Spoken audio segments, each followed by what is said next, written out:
How's the look? Seen it for 17 years and face after face.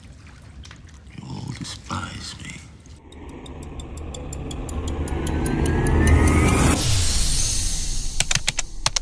"17 years of silence, and this is what it looks like." Jaime Lannister is not confessing guilt. He is describing a punishment that never ended, handed down by a world that gave its verdict before he could speak. One night, one sword, one choice that saved 500,000 lives. And what he got for it is the reason you are here: to calculate the atmospheric pressure of this bathhouse in Harrenhal.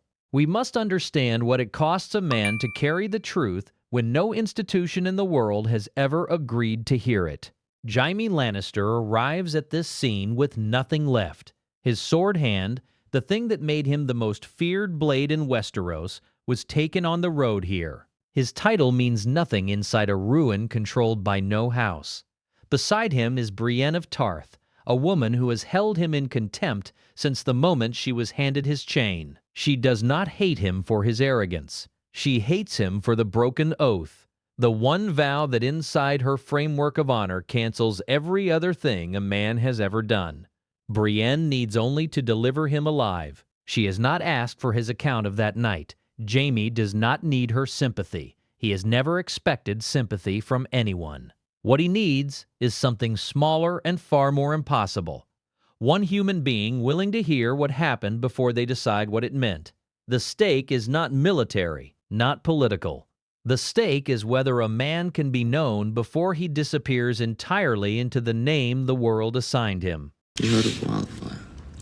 Of course. The Mad King was obsessed with it. He does not open with a defense. A guilty man hedges. A guilty man builds toward justification. Jaime opens with the fact, flat, stripped of performance, because he needs Brienne standing inside that room before she hears what came next. 17 years of carrying this has compressed the emotion into the shape of a clinical account. What you are watching is not confession. It is excavation, moral injury. The damage that occurs when a person is forced to witness or prevent an act that violates their deepest moral code, or when they do the right thing inside a system that punishes them for it. Jaime did not suffer this the night he killed Aerys. The killing was the release. He suffered it in the hours before, standing at the door of the throne room, wearing the white cloak of the Kingsguard, listening to a king order the incineration of his own capital. Knowing his oath, said protect that king. The sword was the only exit from an impossible room. The 17 years after it are the injury, continuous, unacknowledged, untreatable, because the world that could have offered acknowledgement chose a name instead. Aerys saw traitors everywhere. So he had his pyromancer place caches of wildfire all over the city. The geography is specific. Jaime names buildings: the Sept of Baelor, a place of worship; the slums of Fleabottom, the poorest people in King's Landing, the ones with no castle walls between themselves and whatever the powerful decide to do. This is not a military threat he is describing. This is a massacre that was engineered, positioned, and waiting for one word. Jaime stood inside that plan. He knew every cache. He spent days knowing this with no one above him willing to act. When a witness to atrocity cannot speak, when the institution surrounding them is the source of the threat, the silence does not protect the witness. It becomes architecture inside the crime itself. But here is the thing about silence that this world never examined. Jaime was not silent because he was hiding. He was silent because there was no room that would receive the account. Institutional betrayal. The compounded harm that occurs when a system, a kingdom, a military order, a sworn brotherhood, fails to acknowledge or investigate a wrong it either caused or had the power to prevent. The Kingsguard was the institution. Aerys was its crime. After Aerys died, every king who followed simply inherited the verdict and moved forward. Robert Baratheon sat in the throne Jaime's sword made available to him, and never asked what happened. Eddard Stark found Jaime on those steps with the body still cooling, and looked at him with exactly the face Jaime is describing right now. the institution did not betray Jaime by knowing and hiding. It betrayed him by never caring enough to find out what the truth was. That is the colder wound. I urged him to surrender peacefully, but the king didn't listen to me. He tried. Before any sword was drawn, he tried through counsel, through the legitimate tools available to a sworn knight. Varys tried. Pycelle tried. All three men walked away from that night with their reputations intact. Varys became master of whisperers under the new king.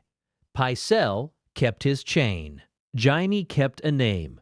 The attempt he made, the part of the story that would change everything if it were known, has never appeared in any account of that night. Not once in 17 years from anyone. Lannisters have always been true friends of the crown. So we opened the gates and my father sacked the city. And then Tywin arrived. The city burned anyway, not with wildfire, with Lannister soldiers. Jaime did not save King's Landing from destruction. He chose which match to put out, and his family lit a different one while he stood there. That is the architecture of his guilt in history's ledger. Not what he did, but what his surname did in the hours that followed it, and the timing made those two things permanently inseparable. Complicit witness syndrome. The condition in which a person who genuinely attempted to prevent a harm becomes indistinguishable in the historical record from those who caused it, through proximity, silence, and shared association. Every person who knew Tywin Lannister sacked King's Landing knew Jaime was present. The sack came after the killing. So Jaime's act, the one that ended the wildfire threat, the one that prevented the deaths of 500,000 people, is permanently framed by what his family did afterward. He is associated with the worst night the city had ever seen, not because of what he did, but because of when he did it and whose name he carried into that room.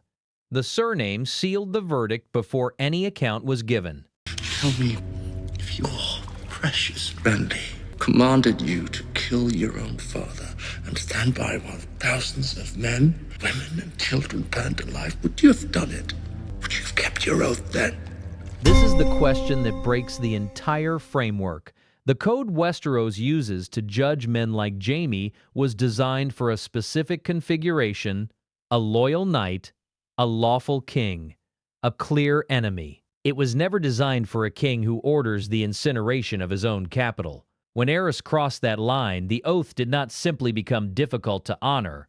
It became a trap. Following it would not have made Jaime loyal. It would have made him a participant in a mass atrocity while wearing a cloak that said his job was to prevent harm to the innocent. He addresses Brienne directly. No contempt in the voice. The contempt that fills every other scene he appears in is entirely absent here. He asks her the only question that reveals the fragility inside her own moral certainty. And he asks it knowing she has no clean answer, because the code she has built her entire identity around was never designed to survive contact with a situation like this. But what comes next is the part that has never been spoken to anyone. Ethical incommensurability. The condition that exists when two moral obligations, both legitimate, both binding, cannot be honored simultaneously. And choosing between them produces irreparable damage regardless of which is prioritized. Protect the king. Protect the innocent. Jaime could do only one. He chose the people. And for making that choice, for making the only choice that prevented mass death, he received a name that means the opposite of the thing he actually did. Kingslayer, not people saver, not the man who stopped the fire. The name history assigned is a record of the act stripped of every piece of context that would make the act comprehensible. Language became the final instrument of punishment. Killed the pyromancer, and then when the king turned to flee, I drove my sword into his back. The sword in the back. That is the detail that has condemned him in every account anyone has ever given of that night. A knight kills from the front. A knight faces his enemy. Except Aerys was not standing still. He was running. Running toward his pyromancer, running toward the device, still saying the words, still giving the order. Jaime did not have the luxury of a fair duel. He had a man moving away from him who was about to ignite 500,000 deaths. He hit the target he could reach in the seconds that remained. He meant to burn with the rest of us and rise again, reborn as a dragon. There it is, the piece of the account that has never been spoken to anyone in 17 years. Aerys did not believe he was sentencing his city to death. He believed he was performing a ritual. He thought the fire would unmake him and remake him as something beyond human judgment. A dragon, not a man, beyond the reach of the verdict his lords were about to hand him. He was not a tyrant who understood the consequences of his command and issued it anyway. He was a man who had so completely lost contact with reality that he had translated 500,000 people into fuel for his own mythology. That is what Jaime was inside. That is the room the White Cloak put him in. If this is true, why didn't you tell anyone? Brienne does not ask this as a legal question. She asks it as a human one. And the answer does not have a clean shape, because telling requires a listener who has not already decided. It requires a room where the account is received before the verdict is issued. No such room existed in Westeros after that night. Robert did not want to understand. He wanted the throne. The lords did not want to complicate a clean story of liberation. The institution moved forward, and there was no mechanism inside this world to compel it to look back. Jaime. My name's Jaime. Identity erasure, the process by which a person's actual self, their choices, their reasoning, their wound, is replaced in the social record by a single act or label, until the label becomes the only version of them that exists for others. Brienne calls him Jaime, his name, not Kingslayer. His name, perhaps for the first time from her, possibly for the first time from anyone outside his family in years. 3 words answer her. Not the story, not more explanation, just the correction. My name's Jaime. That sentence does not ask for absolution. It states a fact that this world has spent 17 years trying to erase. I am still here. I am still a person. The name you were given is a description of one night. This is my name. But here is what the show never told you. In George R.R. Martin's source material, in Jaime's own point of view chapters, in A Storm of Swords, the bathhouse confession is only the surface rupture. The chapters that follow show Jaime in the Riverlands, tasked with enforcing peace he knows is impossible. Haunted not by the killing of Aerys, but by the specific faces of the men he has ordered hanged as punishment for crimes committed during the war. Martin writes Jaime in direct confrontation with the gap between the code of chivalry he was raised inside and the real cost of following any code to its conclusion. The show gave us the confession. The books reveal that speaking the truth did not release him from the wound. The moral injury does not heal the moment the account is finally given. It only becomes visible.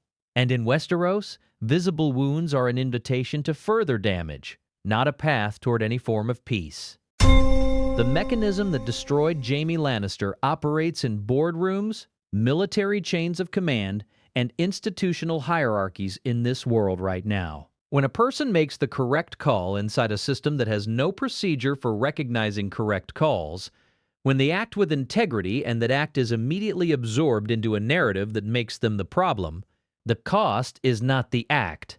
The cost is the silence that follows it. Every organization that promotes the person who covered up the failure over the person who reported it is running the same logic Westeros ran on Jaime. The name you receive in that moment is not a description of what you did. It is a description of what the institution needed you to have done, so that it would not have to change. Jaime Lannister killed a king who was about to burn a city alive. He carried that fact alone for 17 years, inside a world that gave him a name instead of a hearing. This scene is not his redemption. He walks out of that bathhouse not absolved, only slightly less alone, which in Westeros is the closest thing to absolution that exists. Here is the question this scene leaves open, and 2 reasonable people will answer it differently. Ned Stark found Jaime on that throne the night it happened and walked away without asking a single question. Ned, the man every lord in the kingdom called the most honorable man alive. If honor in this world cannot hold space for the question before it delivers the judgment, then what exactly is honor protecting?